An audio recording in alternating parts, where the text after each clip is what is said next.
Magandang araw, Pilipinas. Narito na ang mga dapat ninyong malaman sa lagay ng panahon.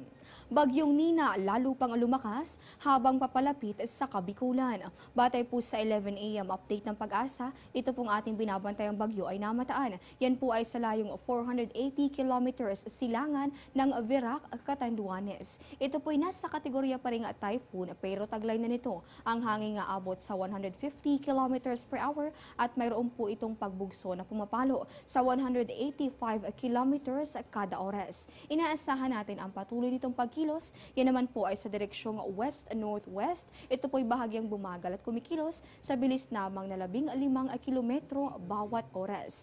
Dahil po dito nakataas ngayon ang Tropical Cyclone Warning Signal number 1 sa ilang bahagi nitong ating bansa. Kabilang po dyan itong Southern Luzon, Camarines Norte, Camarines Sur, Catanduanes, ganun din ang Albay, Sorsogon, Masbate, Ticao Island hanggang sa Burias Island, Northern Samar, Samar at Eastern Samar.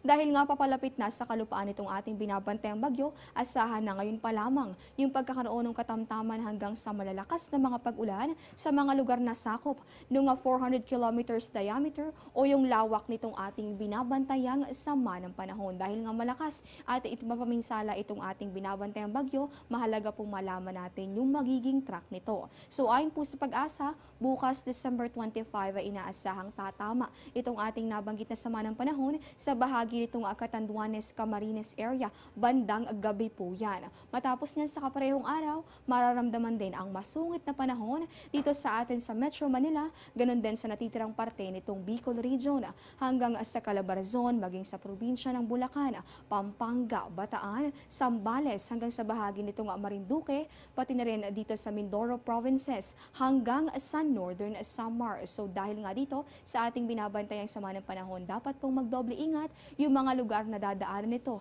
sa posibilidad po yan ng pagkakaroon ng baha, pagguho ng lupa o storm surge na aabot ng 2 metro, lalong-lalo na sa bahagi nitong Quezon Province, pati na rin sa Bicol Region hanggang sa Samar. Inaasahan po natin na ito ay tuluyang kikilos palabas nitong Philippine Area of Responsibility. Yan po ay sa December 28, yan naman po ay araw ng Miyerkules.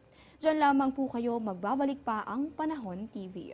Kada taon, higit kumulang sa 20 bagyo ang pumapasok sa Philippine Area of Responsibility. 8 hanggang 9 dito, tumatama sa lupa at nagdudulot ng mga storm surge, pagbaha at landslide.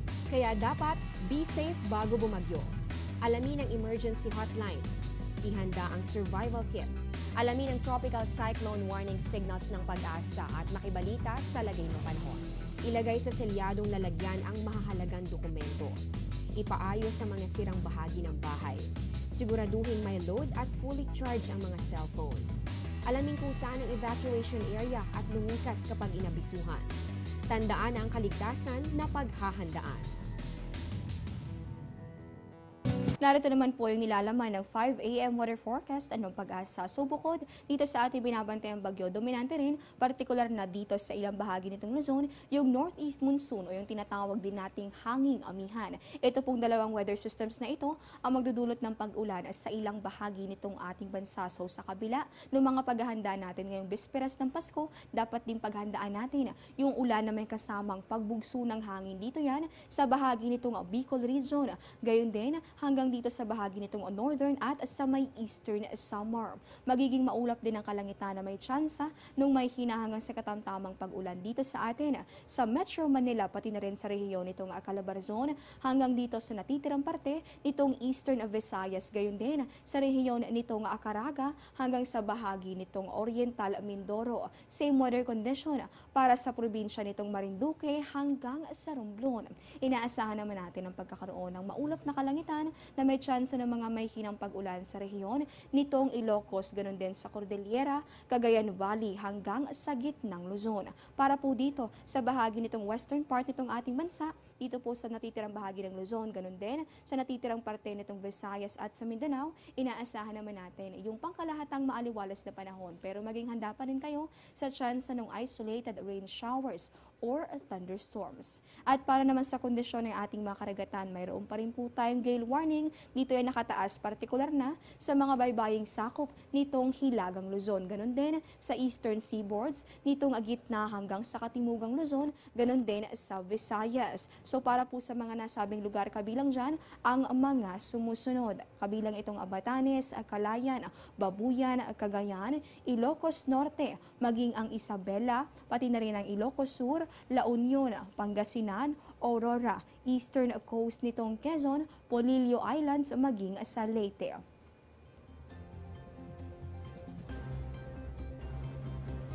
At yan po muna ang latest mula rito sa Pag-asa para sa Panahon TV. Ako po si Desiree Jonio. Magandang araw po sa inyong lahat.